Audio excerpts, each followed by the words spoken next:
Salve, salve, viajantes. O Fred, o viajante mandou. Hoje tem beleza, classe e carisma em Vênus. Olha, gente. Olha, eu fico com gente. qual? Porque eu tô sem nenhum hoje.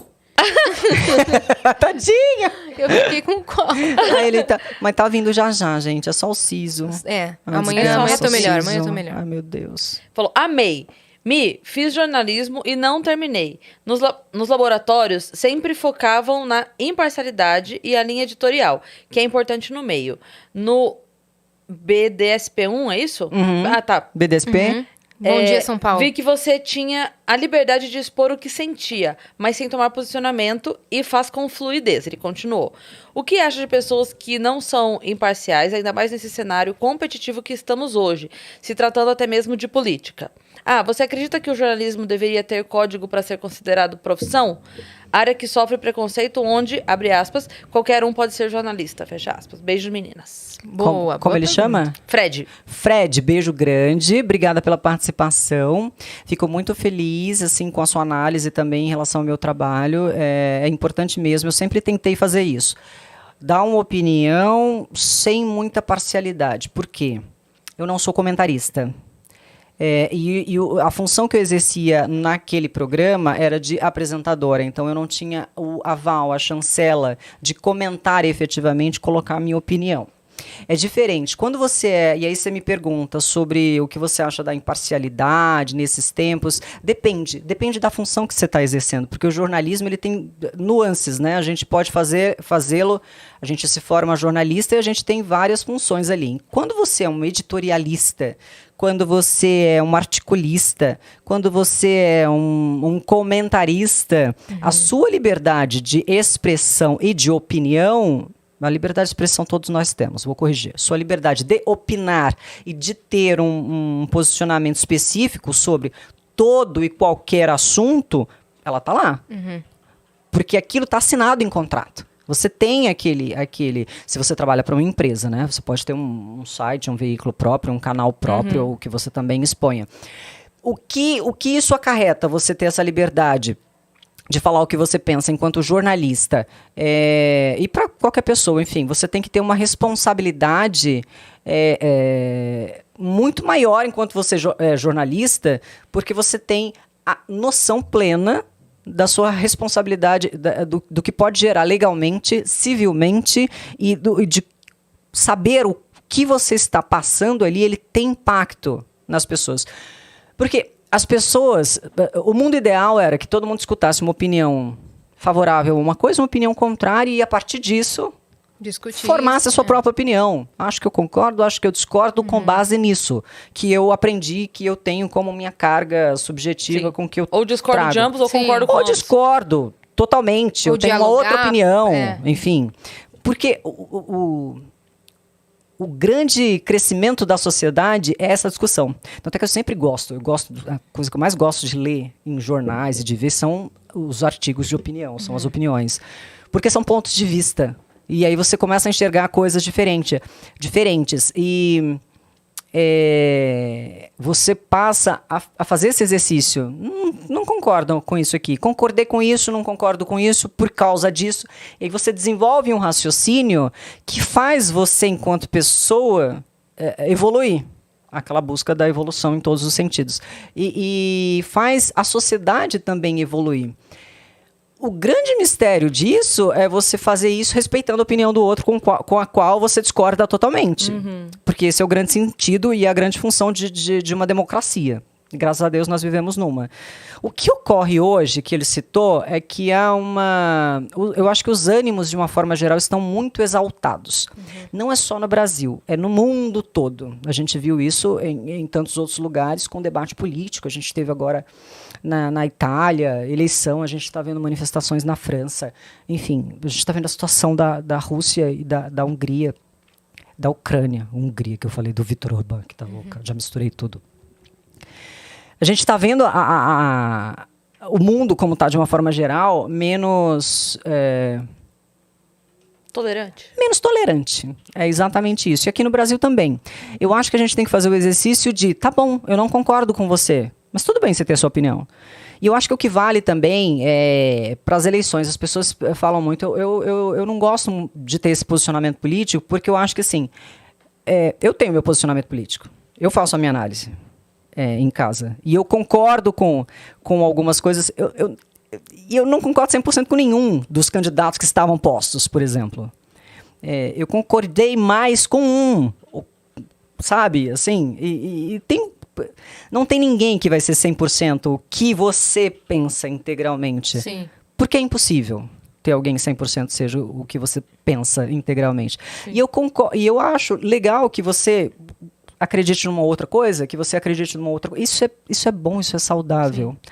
Eu acho que isso faz parte do nosso crescimento enquanto sociedade. Que bom. E a gente tem que respeitar isso, opinião divergente. Eu estava conversando essa semana falando que parece que as pessoas deixaram de entender que os dois lados têm coisas ruins e boas. É isso. Então, assim, eu tô bem afastada de tudo e evitando, de fato, conversar a respeito, porque me incomoda essa coisa de, assim, o bom e o mal, como se, de fato, houvesse uma linha separando o bom e o mal, que não existe. Então, assim, existe pessoas muito... Eu tenho amigos queridos nos dois lados e que, do que acreditam, do que viveram, do que querem, do que... Sei lá.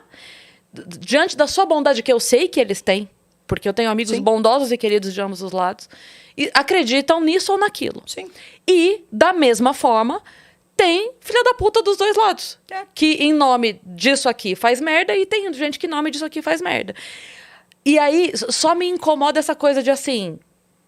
Galera, pra cá bom, pra cá ruim. Não é isso. Tem um livro do Humberto Eco que ele fez, na verdade, acho que, se não me engano, foi como um artigo, como uma crônica. Mas ele acabou colocando esse nome no título do livro. É um livro de vários artigos ou crônicas. Como é mesmo? Acho que eu vou errar o nome aqui. Fabricando Inimigo. Deixa eu dar um Google aqui, peraí. A Procura do Inimigo. O Vitão procura. Aí, como é o nome? Boa. Fabricando Inimigo. Não, o nome... Humberto Eco. A Procura de um Inimigo, alguma coisa assim. E ele fala que uma vez ele pegou um táxi num país, não sei qual foi o país, mas que tinha um conflito nesse país. E ele falava, o nosso inimigo é tal. E aí o taxista perguntou para ele, e vocês, qual é o inimigo de vocês? E ele da Itália, ele falou, não, mano, a gente não tem inimigo. Como vocês não têm inimigo? E aí ele faz uma análise depois, ele falou, a gente começa a mergulhar na falta de ter, e a gente precisa ter um inimigo. Então, eu acho que o que une as pessoas, vamos unir um grupo aqui, mesmo com diversas divergências em outros setores. Então, mas assim, a gente fabrica um inimigo, constrói um inimigo. Aquele lá é o nosso inimigo em comum. Como é que é? Construir um inimigo. Sabia que era alguma coisa fabricar, construir. Obrigada, gente. Construir um inimigo. Do Humberto Eco. E aí ele são vários ali. Ele fala de outras coisas ali, mas tem o texto que ele fala sobre essa análise que ele faz. Sim. E ele conclui exatamente nesse sentido de que, quando você constrói o inimigo, nosso inimigo é, sei lá, um país, nosso inimigo é uma pessoa, nosso inimigo é aquela situação, situação é mais difícil, porque se fosse assim, era melhor todo mundo, aqui no Brasil, todo mundo se juntar para o nosso inimigo ser a fome, né? A gente melhorava o país como um todo, o nosso inimigo ser a corrupção. A falta de educação ou a corrupção, mas é muito... Não é palpável esse inimigo, é muito impalpável, né? Então, não junta. Quando você constrói o inimigo numa figura, personaliza ele numa pessoa, num estado, aquilo toma uma força e você consegue unir forças que anteriormente poderiam até ser antagônicas, mas elas se unem em prol daquele objetivo ali, que é o inimigo. Temos que lutar com aquele inimigo. Eu acho que isso está ocorrendo no nosso mundo, de uma forma geral. Né, porque a gente observa mais isso. E eu acho que é necessário as pessoas fazerem uma análise crítica mesmo desse instante que a gente está passando, para poder questionar mesmo. Será que eu quero criar inimizade com todo mundo porque eu tenho divergências? Sim. Eu vou ter divergências com todo mundo. Ninguém vai gostar de mim 100% como eu sou. Existem várias Michelles, como existem várias Cris. Com certeza. a gente é uma Michelle mãe, uma Michelle dona de casa, uma Michelle filha, uma Michelle mulher profissional, uma Michelle mulher, uma Michelle... Quantos de nós somos? Né? Então, assim, é óbvio. E o que eu penso em cada uma dessas pessoas que eu sou? Então, se a gente for pensar, como você falou, eu tenho pessoas bondosas e tenho pessoas que pensam diferentes e tem pessoas que são de índole má mesmo. E que daí não importa o que estejam defendendo ou falando, porque a índole Porque é má. elas só se aproveitam de situações. As pessoas de índole má só se aproveitam. Você estava falando disso de ter a opinião, mas de repente não. E a gente também está numa situação de visibilidade maior e que cada um com a sua visibilidade maior, porque né, aí a gente tem gente de 5 mil seguidores e 5 milhões de seguidores. Sim. Então, quanto maior a responsabilidade aumenta. Que é uma coisa que também me preocupa bastante, porque assim, vou te dar um exemplo bobo, mas a gente recebeu aqui a Luísa Posse e ela estava contando que no casamento dela ela estava muito nervosa no dia, porque ela tinha brigado com o noivo de manhã e ela estava, tipo, no dia do casamento brigou. E aí ela estava lá e a madrinha dela, uma das madrinhas, era a Fátima Bernardes. E aí ela estava lá toda nervosa e tal, e dela, por que você tá nervosa? Porque a gente brigou e tal. Daí a Fátima virou pra ela e falou assim, jura? Que bom! Dela, por quê? Ela falou assim, não, porque é muito bom ter briga no dia do casamento, porque isso que dá certo, não sei o que, não sei o que, não sei o que. Aí ela falou assim, mudou a minha energia, porque a Fátima falou, é verdade. Eu peguei um assunto besta e uma coisa boba pra dizer da pessoa. Isso. Então, assim, qual a importância tem a fala daquela pessoa, né? Então, assim, eu tô dando um exemplo bobo, porque ela usou isso pro bem, óbvio, Sim. né? Ela usou isso, tipo assim, não, menina, mas isso é bom. Mudou o astral dela, a Luísa até contou que na hora ela ligou pro noivo, falou, te amo, Cris, te amo! E deu tudo certo.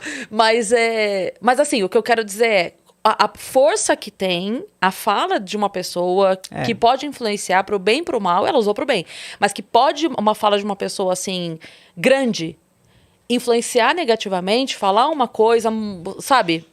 É muito perigoso. Como eu defendo você exercitar a sua própria opinião, e para mim, eu acredito em algumas coisas. Aí as pessoas podem dizer, então você tem que falar dessas coisas, você não pode defender coisa. Eu não estou defendendo. Eu quero que as pessoas exercitem a opinião. O nosso país vai ser mais educado quando todo mundo conseguir exercitar, construir a sua própria opinião, fazer um exercício e a partir da sua opinião você defendê-la com argumentos, porque isso ocorre também. Eu fiz isso com a minha família. Eu falei, ok, você está defendendo isso. Por quê? Não, porque... Eu falei, não sustenta. Por quê? Falei, não dá para... A sua defesa, ela não está solidificada, porque o argumento dela não se sustenta. Você precisa ter argumentos que se sustentem. Sim. Para você defender alguma coisa, você precisa saber por que você está defendendo. Não simplesmente porque alguém falou, porque alguém disse que, porque alguém... Sei lá. Ou às vezes a pessoa, na falta de condição de debater o argumento, ataca a pessoa. Isso, porque geralmente é assim, né? Tem sido assim, geralmente começa a contar. Não, mas porque o outro, não sei o que, que não sei o que, que não sei o que. Assim, não, não tô falando do outro. Eu sabe por que você está defendendo este ponto? Me explique, de repente você muda até a minha opinião. Exatamente. Porque eu sou uma pessoa super aberta a ouvir o que tem de contraditório em relação ao que eu penso, para ver se eu posso melhorar, se eu vou mudar, enfim. Sim. Até porque, assim, eu penso isso também. Eu penso assim, o quão fraca é a minha ideia, o meu pensamento, que eu não posso ouvir nada contra ela, que ela se desaba. Exato. Então, assim, tão mais forte vai ser o que eu penso, quanto mais for colocado à prova. Então, me bote à prova. Pode vir. Me traga argumento contra, pode falar. Eu até gosto, porque se depois de uma conversa longa, cheia de argumentos, eu sair acreditando naquilo que eu tava acreditando antes, é porque, de fato, aquilo faz sentido pra mim. Se não, no meio do caminho, eu vou falar, epa, peraí, calma, agora você falou um negócio que... Talvez eu não esteja tão acertada, no meu ponto de vista. A impressão que eu tenho é essa. Tipo assim, eu não discuto com ninguém porque aí a minha ideia faz sentido. Então, mas daí fica fácil, né? Aí eu falo que isso aqui é verde e vou pra casa. Porque isso. daí eu não preciso discutir com ninguém. É isso. Eu acho que a gente tem que... É verde? Tchau! Oi, Yasmin, você tirou o siso. Foi aqui na boca. Tirou o siso, ficou daltônica. Brincadeirinha, galera. Pra quebrar o gelo, meu. A gente tá numa conversa mó séria, né, meu? Mas é bom, a gente vai pra todos os lados. Eu acho que as pessoas precisam pensar. Eu acho que as pessoas precisam pensar, acima de tudo, pensar e sustentar o seu argumento. Uma coisa que a gente não tá fazendo, a gente tá ouvindo coisas que chegam aleatórias, que chegam, sei lá, do mundo estrelado de algum lugar da rede social, sem fundamento, com nada. Isso, eu tava no feriado, eu abri a rede social quando tinha assim, que foi o negócio da China, tava mandando não sei o que, eu falei, meu Deus, vai acabar o mundo agora na China. Comecei a abrir os jornais todos, eu falei, não, é só o Xi Jinping tá lá no partido. Falei, gente, se você vê aquela rede social, eu falei, calma. São muitas teorias da Muitas teorias. conspiração. Aí eu fui em todos os jornais, eu abri o The New York Times, a BBC, aí eu falei, o que tá acontecendo? Foi checar na maior Fujam para as fonte, colunas. Eu falei, não é isso. Então eu falei, tá bom. Ok. Então, isso, eu tinha um amigo, muito tempo atrás, que ele me falou, acho que no começo dessa história de fake news, ele me falou. Aí ele tava assim, defendendo, eu falei, tá, mas de onde você ouviu isso? Porque eu não ouvi isso. Eu não li nada sobre isso. Não, eu falei, ele não queria me dizer, aí eu insisti. Aí ele falou, eu vi lá, postaram no Facebook. Eu falei, tudo bem, entendi. Foi só lá que você viu. Você não viu mais nenhum canto. Não, mas isso aqui... Eu falei, não, entendi. Tá bom, beleza, não vou discutir mais. Tá tudo bem. É isso que a gente não pode fazer. Saiu na rede social, fui olhar eu falei, peraí. Sim. Quem tem Aí responsabilidade... pesquisar o fato, porque a gente tem um compromisso, enquanto jornalista, a gente tem um compromisso de checar os fatos. Isso não quer dizer, e eu tenho certeza, que todo mundo está falando, mas as pessoas têm opinião. Todos os veículos têm a sua opinião. Por mais que digam que são imparciais, obviamente, tem interesse do dono do veículo, do meio, mas os jornalistas tentam ser imparciais. E aí tem um exercício ali, o quanto que o veículo te dá de imparcialidade ou não, os jornalistas tentam ser, exceto todos aqueles que são dedicados a opinar, porque é a função. E por que eu falo? Que as pessoas dizem, não, mas o veículo é imparcial. Não pode ser imparcial. Já não é na escolha da notícia, né? Porque nenhuma pessoa é imparcial. Sim. Porque nós, se eu for escrever um texto sobre determinado assunto, sobre a nossa conversa aqui, você foi Vai sair escrever diferente. e você foi escrever, foi a mesma conversa, a mesma coisa, os mesmos fatos, Sim. mas a narrativa de cada uma vai ser diversa. Com Sim, e certeza. o ponto Por de vista é quê? diferente. Porque você prioriza alguns temas, você Exato. prioriza outros, eu vou priorizar outros. Sim. Porque nós temos a nossa subjetividade, a nossa história de vida. Então, não dá para ser 100% imparcial em nada. Né? Até no comentário, na apresentação. Quando eu apresento uma coisa, eu faço um tom mais irônico em uma coisa, eu já não fui mais imparcial. Só no gestual. No sorrisinho. Eu já não fui. Né? Então, Sim. assim... É. É Não importante tem a gente como saber ser isso. 100% imparcial. E é importante não culpar isso também, porque isso faz parte de ser humano. Não é do veículo, Sim. disso, daquilo. Isso faz Sim. parte de ser humano. Nenhum ser Sim. humano é imparcial. Até porque, assim, ainda mais hoje em dia, que se tem tanto acesso a tantos canais, a tanto... Sim. Assim, então, assim, hoje, se você culpa alguém pela informação errônea ou parcial, o errado tá você. Porque então vai procurar outras. Vai botar em xeque. Vai na fonte. Esse é o melhor exercício, porque a gente também não tem muito tempo de fazer isso, mas o melhor exercício que tem, enquanto jornalista, você tem que fazer esse exercício. Eu pego, olho a capa ou a frente do site tal, do outro. Você vê o que está manchetado, o que está priorizado ali? Quais foram as coisas que eles deram destaque? E de que forma está escrito o texto? Sim. É como uma pesquisa que você faz, sei lá, na universidade ou para uma empresa. Os números podem dizer tudo que você quer que eles digam. Você vai priorizar o número X, vai botar para frente, coloca ele como destaque ou não. Gente, isso é um exercício básico de nós podermos desenvolver a nossa opinião. Sim. Então você olha, a notícia, ocorreu isso aqui, cada um está dando mais ou menos de acordo com o seu ponto de vista ali, mas o fato é isso. E aí você consegue fazer uma análise, se você olhar de outros ângulos. Ok, eu acho isso, basicamente. Isso de acordo também com... Porque, na verdade, a gente conta histórias, né? Quando você está presenciando o fato, você é parte dele. E você vai contar ele da sua forma. Quando você conta histórias, você já está transmitindo, você não está no fato. Então, nunca vai ser 100%. É como briga de casal. Aí o marido fala pro amigo ou pra amiga, foi assim, ela fez isso, aquilo. Aí a mulher fala, foi assim, foi aquilo. Ele valorizou os erros dela e ela valorizou os erros dele. Lógico, eu tenho certeza que os dois devem ter errado e, enfim, não foi exatamente como nenhum contou. É.